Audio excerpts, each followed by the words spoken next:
Hi everybody, my name is Jeff and I'm big on Amazon. And I'm going to show you guys today how you can be big on Amazon and hopefully teach you guys a few things that you do not already know. Just quickly, who is not selling on Amazon yet? It is kind of hard to see.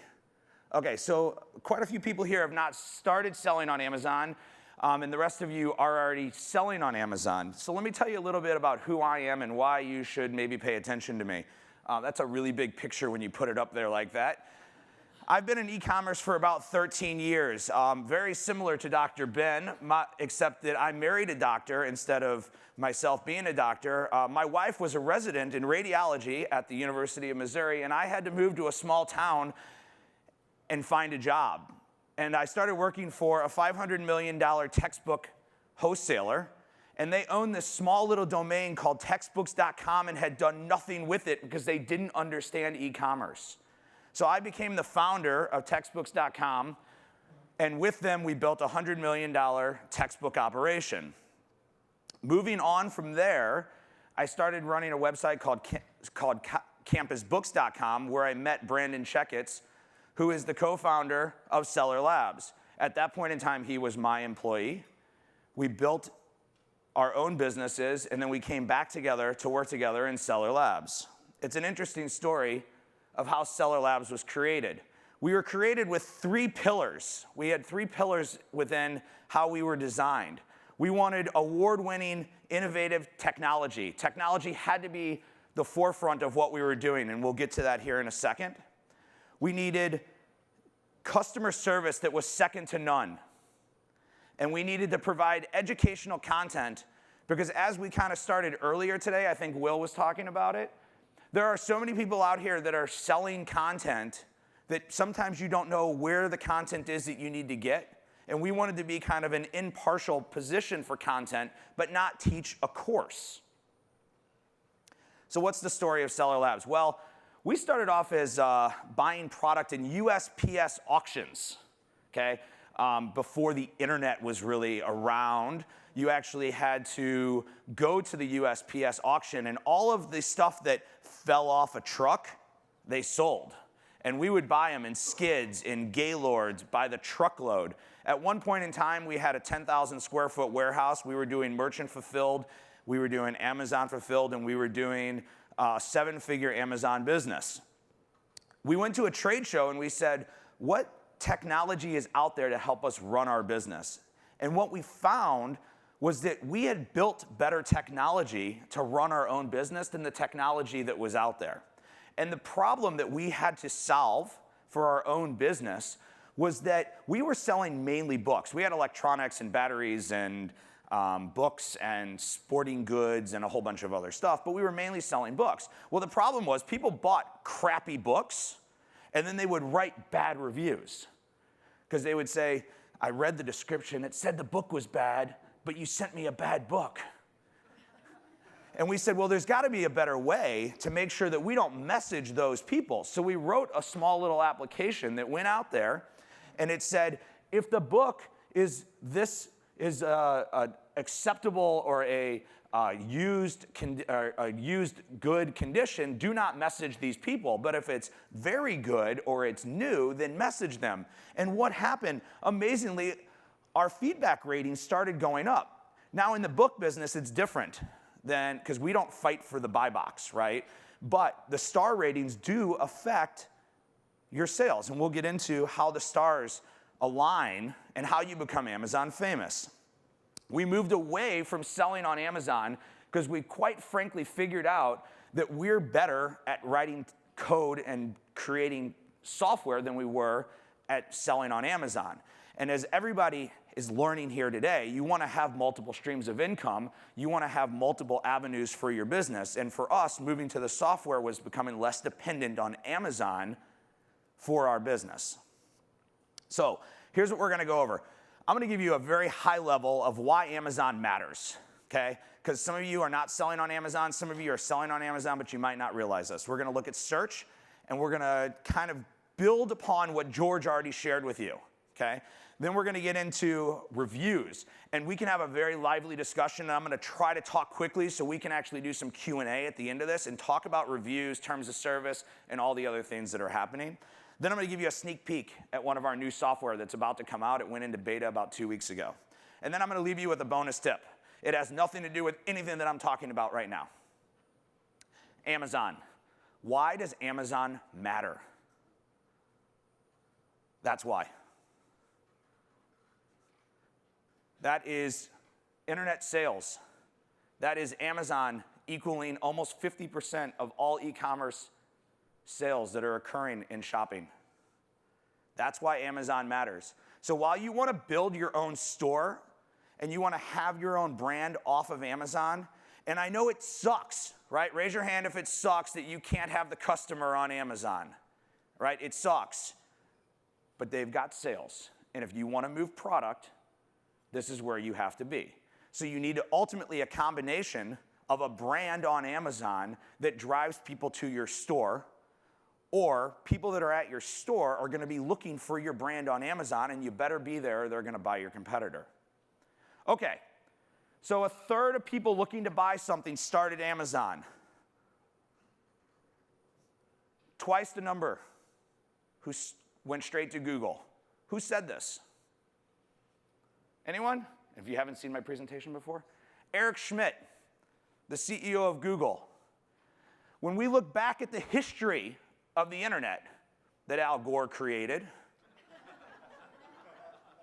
we followed this path, right? We all started, and if you're old enough, you know this, you all started and you searched for Coca-Cola because we went for brands. Then we went generic and you went for soda. Then we started having these new things called internet brands, these companies that never existed before, right? So you went to Google or Yahoo to do your searching. Well, you don't do that anymore. You now have places that you go to for everything that you do. You have a site that you go to find your travel. You have a site that you go to communicate with your friends. You have a site that you go to shop for products. How many people in here are a member of Amazon Prime? How many people, leave your hands up and put them down if that is not your primary place for shopping?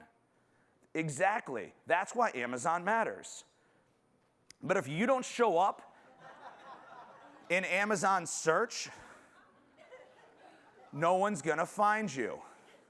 And we learned a little bit about that from George, right? We learned a little bit about how you show up in Amazon search from keywords. But there's a lot more into the Amazon algorithm that ultimately determines whether you are dead on page 2 or you generate sales on page 1. If we're going to look at search, we really should start by looking at what Amazon says about search, okay? I am not an expert in search. I do not have a PhD. I just went and I read Amazon Seller Central. The information is there. I've got the link, and I'll share the slides. This is what Amazon says. It's the primary method that customers use. They don't go through the categories on the left side, okay? The product detail page can increase significantly by adding a single search term. George talked about that. Price, availability, selection, sales history determine where you are in the results. Oh, and this one's crazy, right? Better selling products tend to be at the beginning of a results list. Amazon's intention is for you to buy a product. If your product doesn't sell, you will not show up in search. So we have to determine how we solve a problem, which is, how do you generate sales when you don't have any? So if you are not aware of this, Amazon search is run by a system called A9. And A9 is a bunch of super geniuses that maybe individually are smarter than all of us in this room, right? They're all like these super algorithmic PhDs. But what Amazon does is Amazon gives us an insight into A9 because they have what's called Amazon Cloud Search. And within Amazon Cloud Search, you can run different types of tests. And by running these tests, lay people like myself can actually begin to see how Amazon search works. You can actually use Amazon's A9 search to run your own website, right? So It's a intelligent search engine that builds upon algorithmically to become more intelligent. If you type in red balloon, you get different results than if you type in balloon red than if you type in red balloon for parties. Now, what determines red balloon versus red balloon for parties? And what's going to rank in that? We break it down into two factors. We call them direct influences and indirect influences. Direct influences are things that you, as an Amazon seller, can control. Okay? So your title, I'm not going to go into that. George, I think, covered that pretty well with that and keywords. Your bullets. Now, when you're looking at title and keywords and bullets and images, there's a couple things to keep in mind. First and foremost, the shopper experience.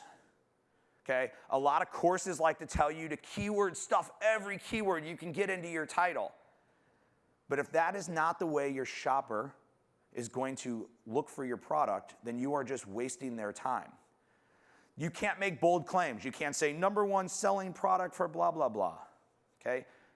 That'll all things that'll get you suspended. So understand how titles and keywords and bullets and images all need to be done. Price. Amazon does not rank based on the cheapest price. So you do not have to be the cheapest to have high rank. Now, you do have to be less expensive if you want to start generating sales. So we like to say you want to maximize for discoverability, then profitability. Okay, you start with discoverability. Your main goal during discoverability is getting yourself on search. Once you start ranking for a product, that's when you start looking at discoverability. Profitability. Fulfillment. So we all know there's two ways to do fulfillment at Amazon, merchant fulfilled and FBA. Those do have a direct influence in both how you ship your products, how your customers are looking for the products, whether you're involved in Amazon Prime. There's something to consider. Your description, and then finally your inventory levels. How does inventory levels play into this?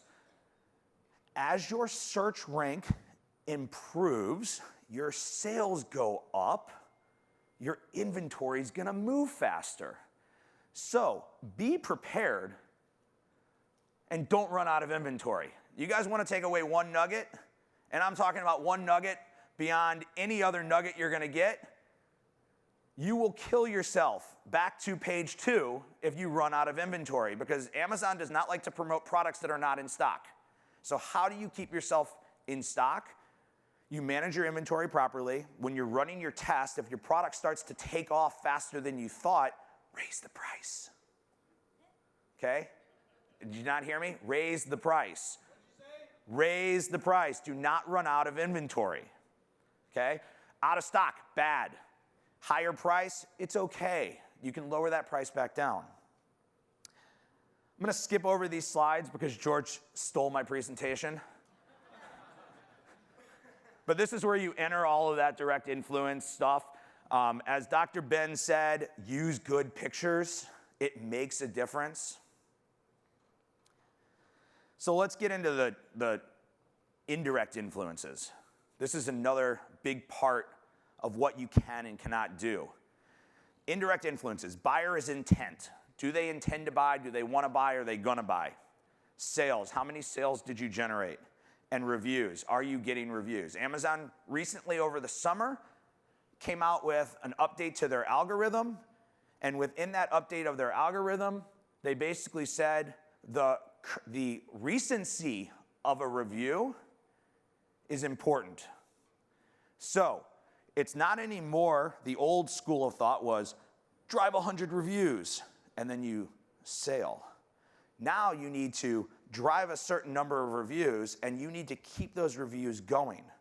And if you don't keep those reviews going and they drop off, your recency of the reviews is going to decline. Now, if you were in the arbitrage world, you already knew this because seller feedback already worked that way. So it's logical that product reviews headed in that direction. Okay, seller feedback is on a rolling 365, which means you need to constantly be getting seller feedback to prove that you are a good seller. And reviews are now working in that way. I'm not going to open up the can of terms of service right now, but I would be happy to discuss it if we have time at the end. So why are reviews important? We like to say that reviews are important for 4 reasons. Social proof, Amazon proof, trust, and reputation. What is Amazon proof? Amazon proof is when you go to move your product from Amazon to another marketplace, guess where people go to look to see if you're legit? They go back to Amazon.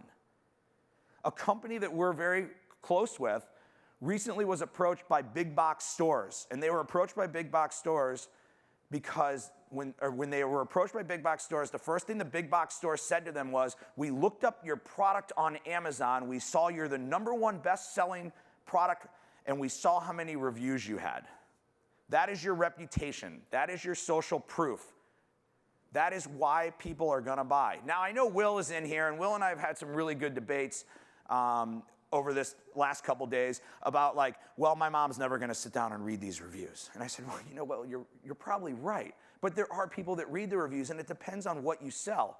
And if your reviews are crap, that's gonna stop people from buying. This is your reputation. What does Amazon say about reviews? There's a couple things you really need to be aware of. First and foremost, 100% Amazon allows you to request a review from your buyer, but there's certain things they don't let you do.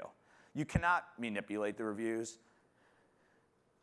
You cannot pay for the reviews. You cannot say, if you have a positive review, leave me a review, and if you don't, do not. You cannot say, you left me a negative review, can you please remove it? Okay? So understand what you can and can't do. These are the things that get you in trouble that then make you go find a suspension prevention expert and pay to get yourself out of trouble that you got yourself in. And all of them that are in this room will shake their heads because that's why they're in business. Okay? They're in business because of poor quality products. They're in business because of bad reviews and because you guys aren't responding to your customers. Bad products lead to bad reviews.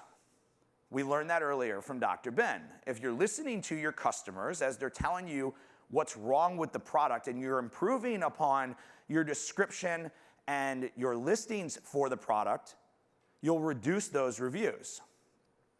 If you use an automated email system or if you manually message your customers and you give them an opportunity to speak to you prior to leaving the review, you negate negative reviews. How many people have ever eaten at a restaurant? Okay, I can't believe people. I'm just seeing how awake you guys are. When you're upset because your food comes to you wrong, don't you want a manager to come and speak to you? And if a manager comes and speaks to you and apologizes, whether you get the meal for free or not is not the point. You understand that somebody is listening to you. Customers want to be listened to. If the manager doesn't come over, the food doesn't get replaced, you go home and what do? You go to this thing called Facebook and you say, nobody eat at this restaurant.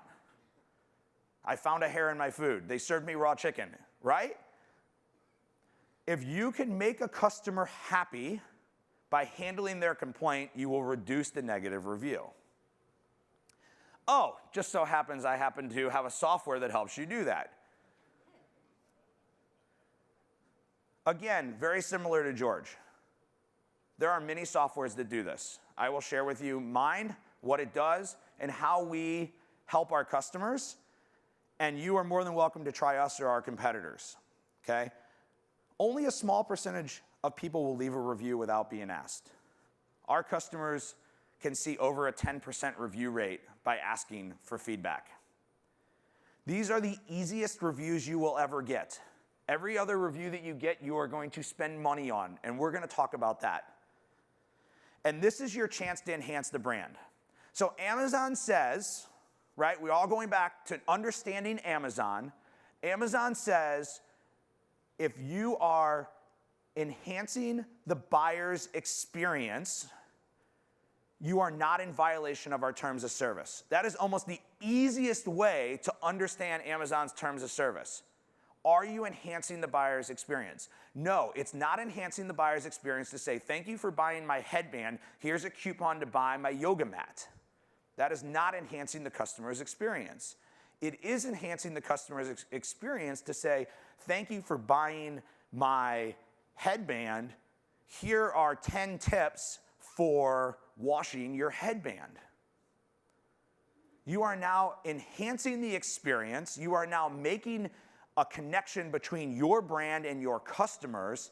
And then you say, and if you're happy with my product, will you please leave a review? Let's just take a quick peek at the tool. All right, Feedback Genius. So within the system, you're going to get a dashboard, if you will. This is our fancy new user interface. We often find that sometimes our customers don't log into our system because they come in, they set up, and they kind of let it run. But we suggest that you come back, and we'll talk about that here in a second. And you'll see your orders, and you'll see your messages, and you'll see how many you've sent. But this isn't where the magic happens. The magic happens underneath the little tab that says Messages. This is where you control your message sequences. Now raise your hand if you consider yourself the best copywriter in the world. All right, so everyone talk to those 3 people. For the rest of us that are not good copywriters, we allow you to use a template. And the templates are very similar to what Dr. Ben said and what others who are selling are finding successful within the system. What we do with our system is we're an automated messaging system based on events that are occurring within the Amazon system. All of our messaging takes place through Amazon's messaging system. So at no point in time are we directly messaging the customer. No, we do not harvest emails, okay? You're not going to get an email from Amazon. Don't ask, don't try. It's not going to happen. But you can message through the messaging system to your customers based on triggers that occur. So this is an example of an event based on delivered. And in our definition of delivered means we've actually checked with the carrier and we know the package has been put on their doorstep. And the goal of this message is a product review.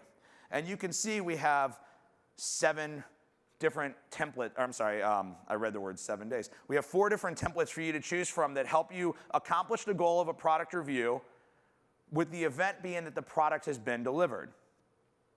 One of our most successful emails that has been shared, and it's interesting that Dr. Ben said the same thing because we're seeing the exact same thing, is our "Are you happy with our order" email?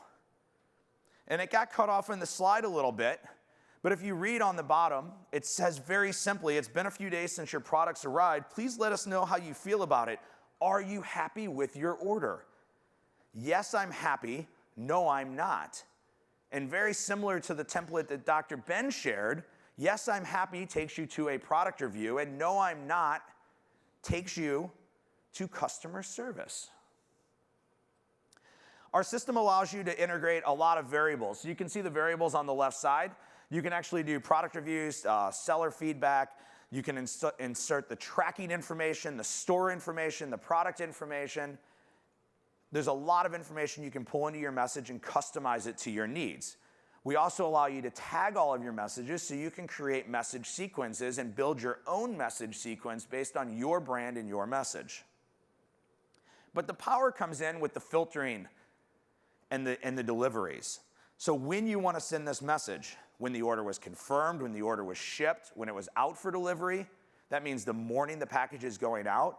Why would you use that? Well, we have a customer of ours who ships a very large product, and it basically gets dumped on the driveway for the customer. So they send out a message out for delivery that basically tells the customer, your product is being delivered today, look out for it. You can filter by SKU, so you can have different messages for different SKUs or different ASINs within your system. If you really want to get advanced, we go a little bit further. We allow you to have what we call repeat buyer messages. The first time they buy, the second time they buy, the third time they buy. So as they're building with your brand, you're building with them.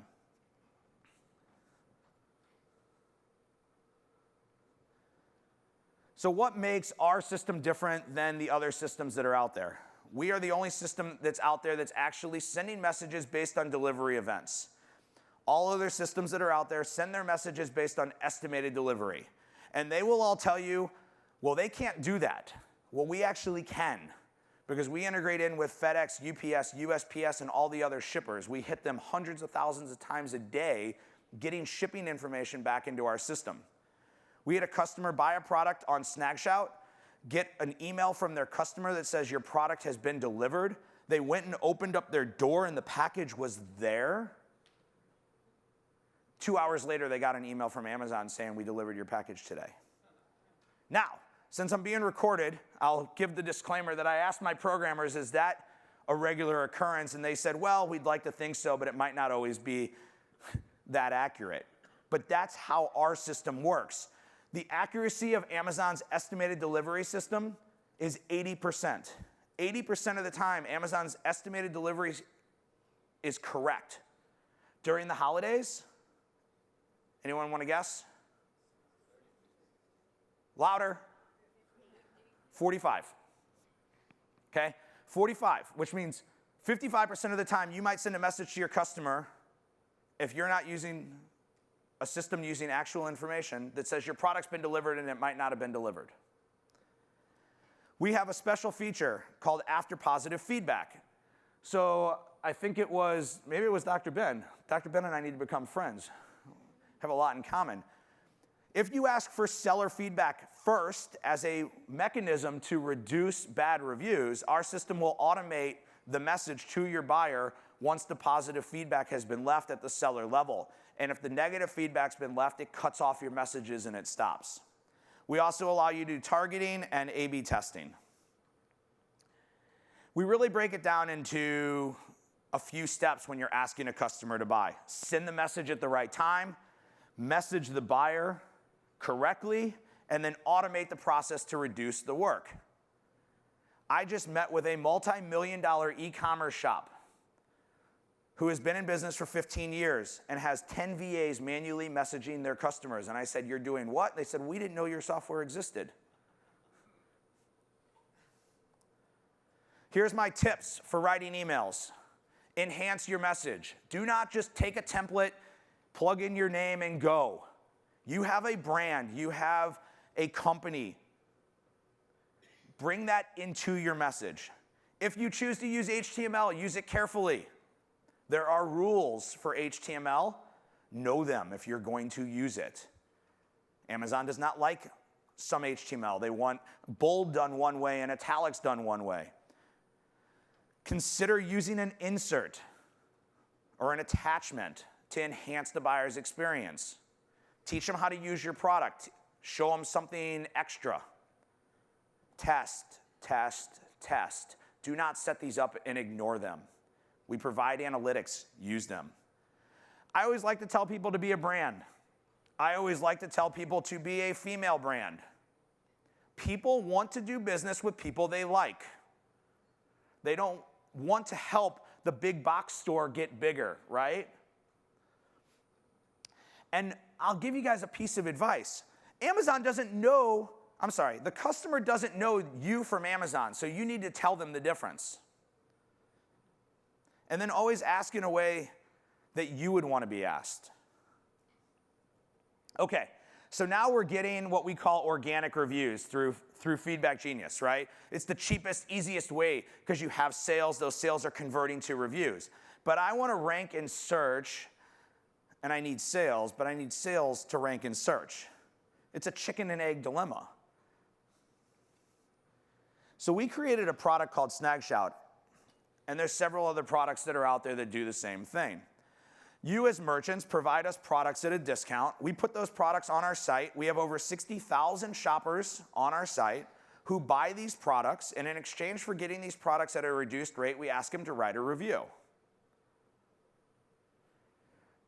These are average shoppers. We are not a review club. We don't target the top 1,000 Amazon Vine writers, okay? Our demographics are 24 to 45-year-old females, 75% of our audience. 85% of discounted products purchased on Snagshout convert to reviews. Our system was built as a mimic of Amazon Vine, right? So does anyone here not know what Amazon Vine is? Okay, so Amazon Vine is Amazon's review system that they go out and they take to big brands. They charge $2,500 per ASIN. They send your product out to very select reviewers. They provide them the product for free, and they ask them to write a review on Amazon. It's Amazon's like marketing system. So we set out to create our own version of Vine that's open to the average person. You don't need to be a top reviewer to get this.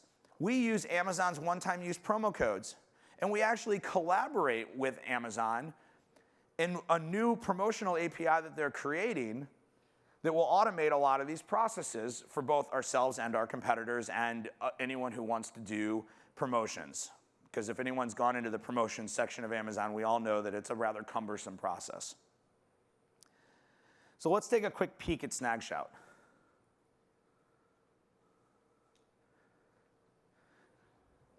We are a product discovery platform, okay?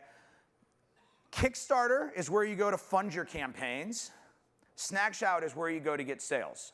Because what happens after your campaign is funded at Kickstarter is you have no sales once those end.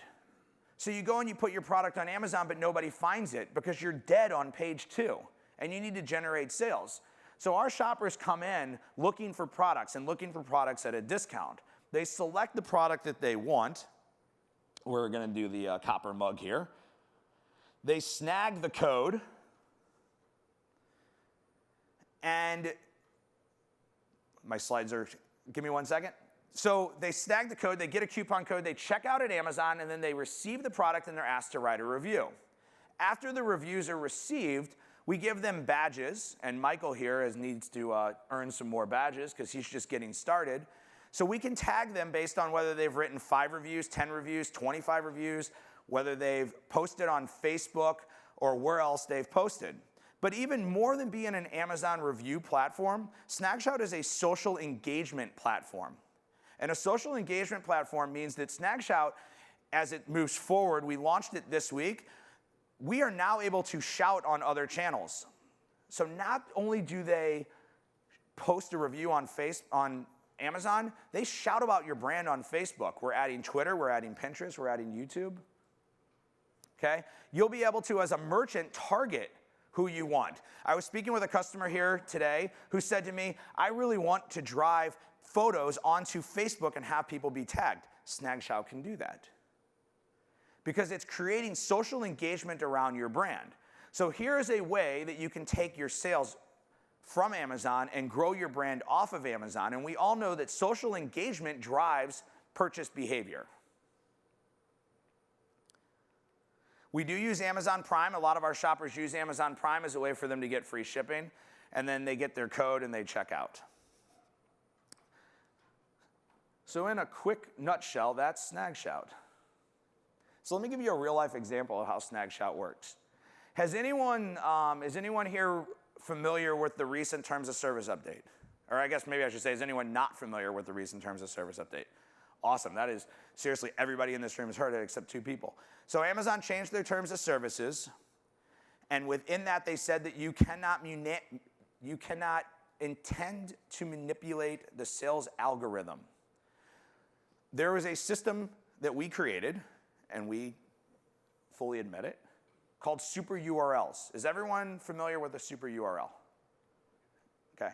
Super URLs are a way to mimic a live search onto Amazon with keywords. It was our understanding in the reading of the Terms of Service, this was not from anybody telling us, but our own interpretation, that super URLs are a violation of the new Terms of Service on Amazon.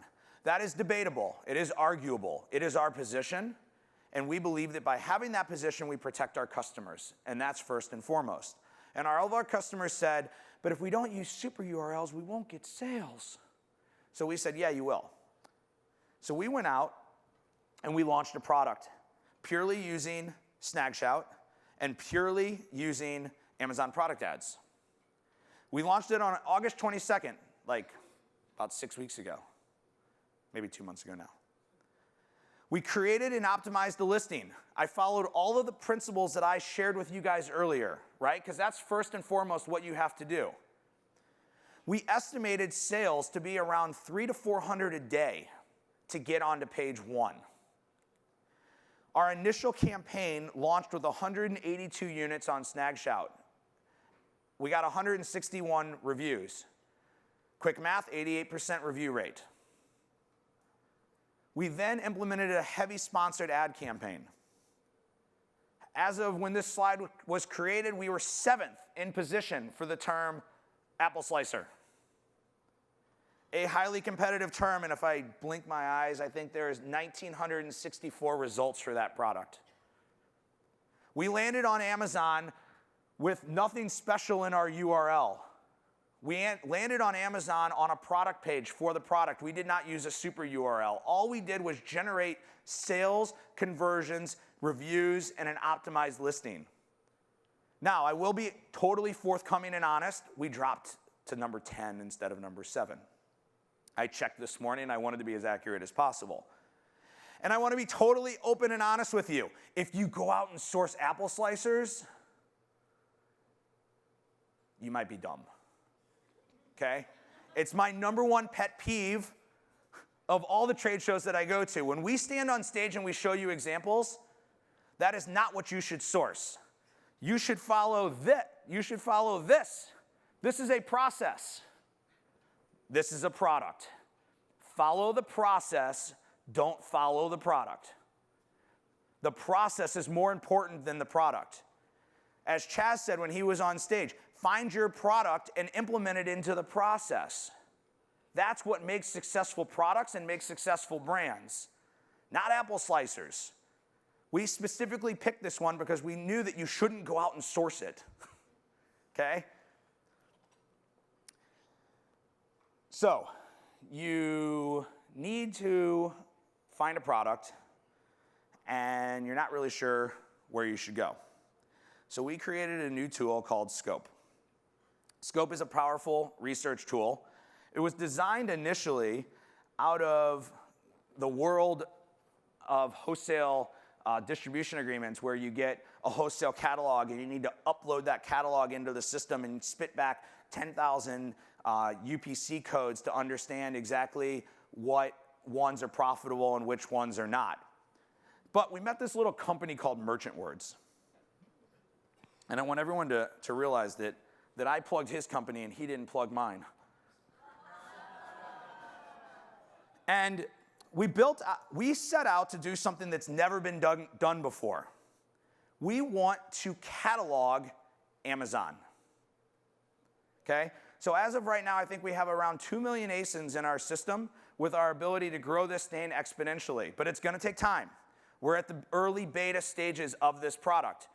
So this is a catalog. If you reload this page, it changes because every time a new product's brought in, it kind of cycles through, right? But we got this really cool like filtering technology, so you can filter by price, by new, by used, by rank, by category. You can look up products to find what you want. You can enter an ASIN to look up your competitor's product. You can look up an ASIN to look up your product. All of the tools out there right now that allow you to do any type of rank tracking require you to do what? Enter your ASIN and tell me what keywords you want, right? Well, we said, that doesn't make any sense. I have to go figure out what the people, are shouting for, right? I don't want to know what they're shouting for. I want to know what they're actually ranking for. So we took it the next step. And we said, what if we could show you what the products are and where they're ranking? So we partnered with Merchant Words. We implemented their 40 million data points into our system. And we looked at each one of those to say, what products rank for these terms? So here is a TPL or TP-Link router, which actually ranks for the term Belkin WR, Link WR, N300, and where their position is for this. Now, what are the odds that this product manufacturer knew that these are all the terms that they're currently ranking on? Probably slim to none. So what we're doing now, the next phase of this that actually should be out pretty soon, is enhancing the data that we get from George, which is showing us the keyword strength. And we're implementing that to now be integrated in with average sales volume. So we'll actually be able to see from a relative position based on the strength of the keyword, predictively, right? These are predictions, what potential sales you get if you rank for one term over another. Now, all of you that were in the SEO world know that this all existed in Google, correct? But none of this exists within Amazon today. So we also took this and said, okay, now I want to see on the keyword level what products rank. And so this allows you to come in and say, okay, this is the keyword. Now what products do I list for that keyword? And possibly find holes within the inventory that could give you opportunities for purchasing. Because that's what you're looking for. So I have customers who have come to me and they've said, I want to find products that have a product rank under 1 million and have 0 Amazon sellers only doing merchant fulfilled. Because I can bring that in and do FBA. Right? So there's a lot of different ways you can slice and dice this data, as we call it, big data, which is a big data project. And as we grow our data over time, we start to collect the data history. And you've seen a lot of this within other tools that are out there. So some of the things that we have to do in here are being done by other people and some are not. But we'll actually be able to track not just the sales rank and the price and the number of sellers and the other things that you're seeing, but we'll be able to historically track the keyword rank and where that keyword rank goes over time. So this is an example of a list that I uploaded. It was a wholesaler list. It's calculating profit and margin to determine what products I want to sell on Amazon. If there's an ASIN available for it or a rank available for it, we're adding that in there. This is actually pretty powerful because you can find out when there's actually ASINs don't exist, which means there's a potential to bring a new product to market. And a lot of times we're searching for what to import, but there's lots of great products in the US. Okay? So I know this is the Import Summit, but don't forget, importing could be importing from Kentucky. Just made that up, I don't know. There's lots of products made in the US that still aren't being sold on Amazon. That's what's important for you guys to realize. Once we get into here, we can slice and dice, we can add this information, we can check the ranks, we can check the cost, we can filter it, we can do everything we need to do. So that's our scope product. And I promised you guys that as I ended, I would try to leave some time for Q&A and also leave you with something that I like to call the tips for getting ROI from this show. And when I say this show, it's any show you go to. We as advertisers, marketers, sponsors of shows, we're always looking for ROI. Our ROI comes from building relationships with you and from you buying our services. Today, tomorrow, whatever. We know it'll happen. We know we're a great company. We know that we have a lot of good customers here. But how do you get ROI out of coming to these shows? As I stated earlier, my #1 tip is learn the process, not the product.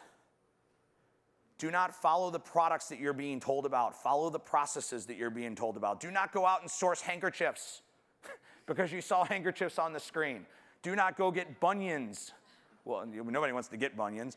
Do not get the bunion feet things because they were shown by Dr. Ben. Find ways to expand. Okay, I had this conversation last night. Amazon only has so much velocity it can generate for sales for a product. You cannot manufacture demand on Amazon. Expand by adding more products or expand by moving your product off of Amazon. Again, either bring your product into Amazon to get sales or take your product off of Amazon to expand. I think this was shared earlier by you. Nothing beats hustle, right? Just you've got to move, you've got to try, and you can't be afraid to fail. The majority of people who come to trade shows and get no ROI are those who have a list and they go home and they do nothing. And ultimately, we like to believe that what we're doing up here is adding value to your show, but there's more value in all of these seats out here than what we can provide. The networking is the biggest part. And I have been to 14 shows this year, and I would honestly say I haven't been to a show that's had more networking centered around the event with all of the, I guess we'll call it bar time, that's been available, okay? And that is the value of a trade show. It all occurs when you meet other people. And when you finally meet somebody and you connect, and you build a mastermind group because you found somebody that you connected with, or you build a new partnership because you guys both go out and source a product together, or you hop on a plane with these bros and you go to China because somebody else is going that you just met at this show. That's where the value of a trade show comes from. And I'd be remiss and I'd probably get fired if I didn't offer a show special. Now, I'll be totally honest with you. You can take pictures of this, you can write it down, you can share it with your friends, but if you're not at the show, I won't give you the deal. This is a better deal than I offer anybody. Feedback Genius will do double the emails for 1 year. How does our pricing work? It's a consumption model. The more orders you get, the more emails you send, the more you pay me. So you make money, I make money. I have a direct interest in growing your business. Snagshout, we charge per snag for each product that you give away. We do not guarantee reviews, just in case somebody from Amazon ever sees this video. We do not guarantee reviews. We do not buy reviews. You are buying conversions. You are buying sales of your product. And then Scope is in beta. I have 1,500 people on my list for Scope. I'm going to move you guys to the front of the list. You'll get direct access to Scope starting as soon as you sign up at this link, or whenever my email automated system sends you the link. Okay? So these are the 3 deals that I'm offering you. Hopefully you guys find value in them. Myself, Michael, Jessica, our team is outside. If you're a current customer of ours and you'd like to sit down and review your account, we'd love to help you. If you're using another system and you want us to take a look at your emails and offer suggestions, great. You can stay with them. It's okay. Just do something to build these. So I said I'd open it up for Q&A. I have about 10 minutes. Is that okay? Exactly, yeah. Okay. So if anybody has a question specifically for anything that I've presented on, I'd love to address them. Or is everyone in? All right. Yeah, thanks again, Jeff. Those are amazing, amazing deals. Hi, I'm Lindsay. I'd read that it's permissible to deal with a customer's issue, take care of their concern, then request removal of feedback, which is not what you had posted. Are you speaking about product reviews or seller feedback? Well, I guess I'm not sure. I thought both. Maybe Okay, not. so they do handle them slightly differently. And you cannot specifically ask for a product review to be removed. Okay? There are techniques that can be hinted at as to, if I've solved your problem, can I send you a new copy? Can I send you a new version of the product, right? So if they're complaining, if they're writing a product review and they're complaining about the shipping or something like that, you can get your product review removed from Amazon. If they're complaining about the quality of the product, you can send them another product and you can ask them. There are people here who are kind of experts in getting product reviews removed. If I think, Nate, do you guys do that? I know some people who do. Yeah. So and Cynthia, I know, has been successful in doing that. There's also a company that I'll give a plug to. His name's Scott Margolis. He runs a site called feedbackrepair.com. Is it repair or repairs? I don't know if it's with it. Yeah. So Scott is kind of an expert in doing that. He'd be a great person to help you with those things. Okay, I had a question about Snagshout. So the new terms of service that came out said that basically if you wanted to give away free product for a review, you could do that. But I thought they specifically said you can't do discounts anymore, or 100% off product codes and things like that. Okay, so Amazon did not actually say anything. They used the word excessive. And the reason I put this up here is this blog article has gotten over 15,000 views on our website. It is the most popular blog article we've ever written. And it actually details the Amazon policy update.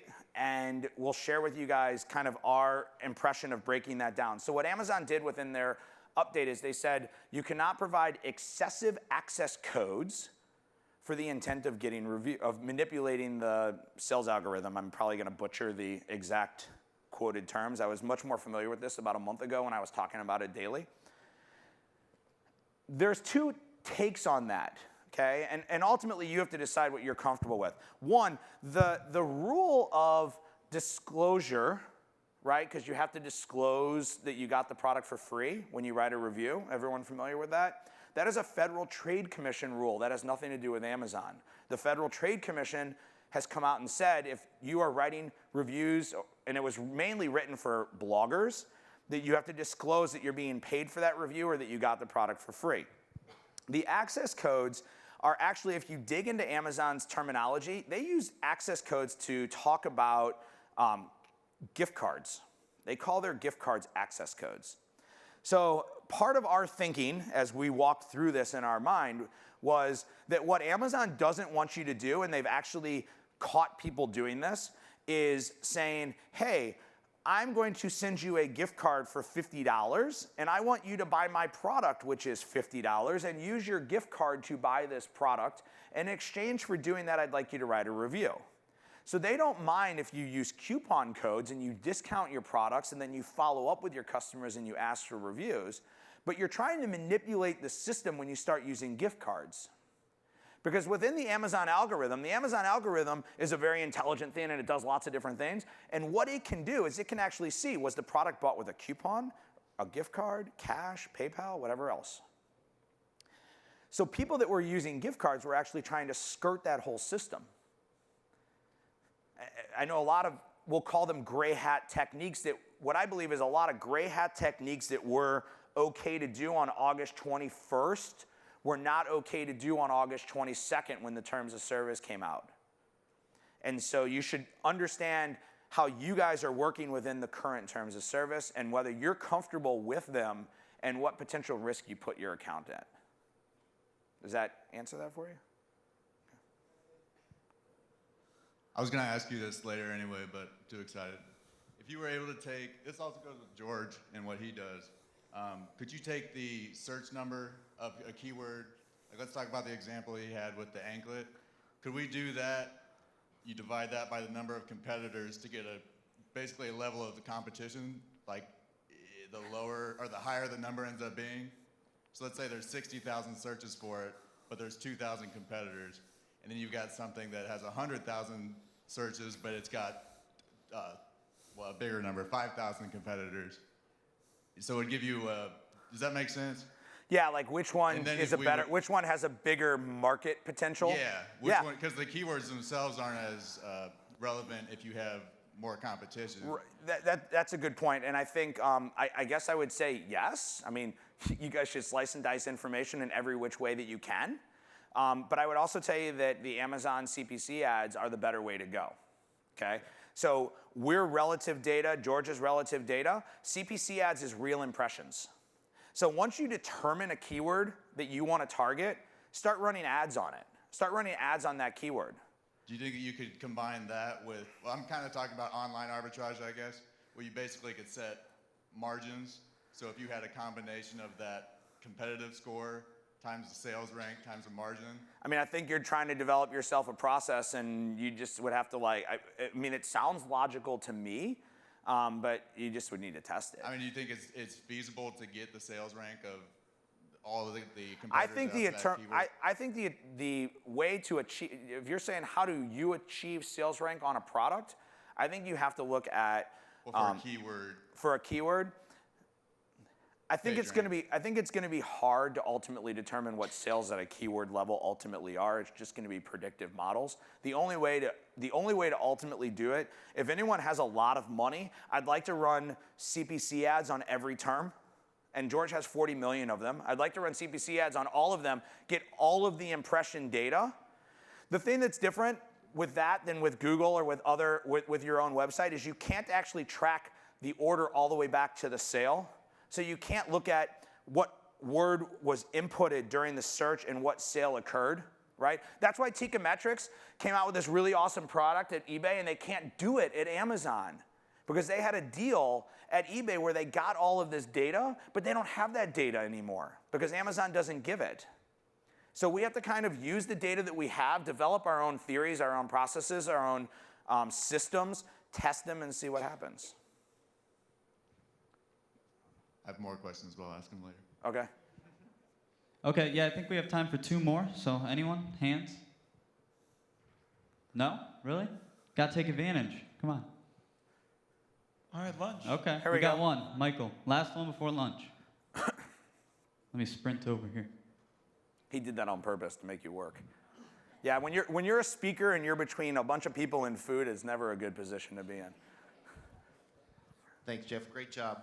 A question as far as the disclosing free or discounted product disclosure. At what point do you interpret Amazon's terms of service as being free and discounted, or not necessary to mention that? Yeah, so I try to answer, so I answer that in 2 ways. The federal law way, okay? So the FTC law states that if you give a product away for free, you must, or you pay for a sponsored posting.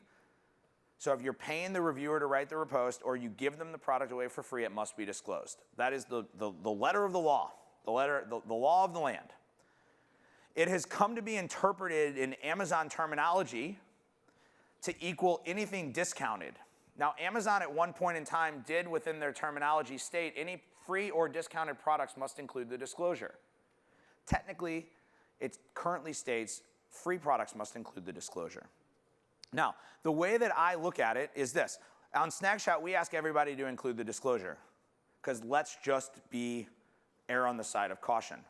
But when you get a mailer at your house and the pizza company offers you a coupon to come try their pizza, and then you go to Yelp, do you have to state in Yelp that you got a coupon to try that product? Okay? Now, they're not offering you that coupon with the direct intent of you leaving a review. And you are, like in Snagshot, you are offering the discounted product with the direct intent to leave a review, but it's not a required review, right? So there's definitely different interpretations to that. There are a lot of people who all changed their price from free to $1 so that they didn't have to worry about that.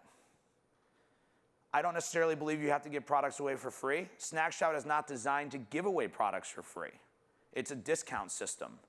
So if you use a blast system or anything like that where you're trying to get a large amount of sales in a short period of time and then generate reviews off of them, that technique works for some people.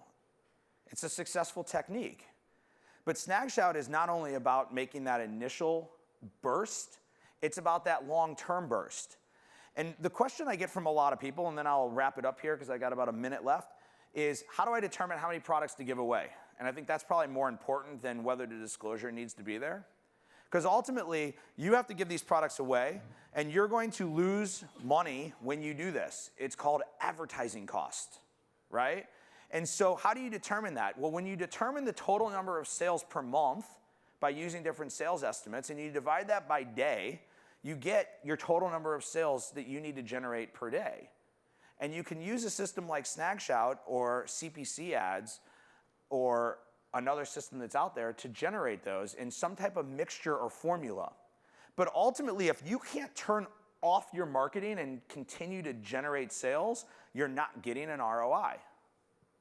So you need to look at things as sustained marketing shouldn't be part of your plan. Maybe it's for bumps along the way. So when I go back to that apple slicer, right? The average apple slicer on page 1 was 300 to 400 units a day.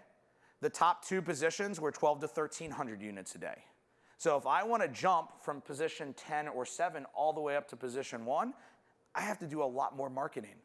Now, I need to wait for my container from China to get here because I didn't get enough in my initial burst to get me there, because what's the number 1 rule? You don't want to run out of inventory.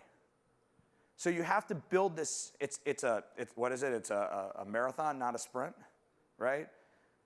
There's no such thing as instant successes. Anyone who's doing that is probably selling you fool's gold. You've got to build a process and build a system and grow it over time. We'll be out. Did you have another? Just to follow up, so at what point do they need to say or not say, I received this product in exchange for a discount? So we ask everyone to do it. I would say that the ultimate question of what we tell everybody is ask your Amazon rep and get it in writing. So if you don't believe that you need to have that disclaimer on your reviews, then ask your Amazon rep and get it in writing. Now, we all know that asking your Amazon rep and getting it in writing doesn't mean that you're off scot-free, but at least you have something that can go back and say, hey, I offered a 30% discount. I was told I didn't need to have the disclaimer written on my reviews, so now you've taken my reviews away. What's going on? And we all know that Amazon can change their policies at the drop of a hat. So does that get closer? Be happy to take anyone else's questions. Thank you guys for your time. I appreciate you guys having us here.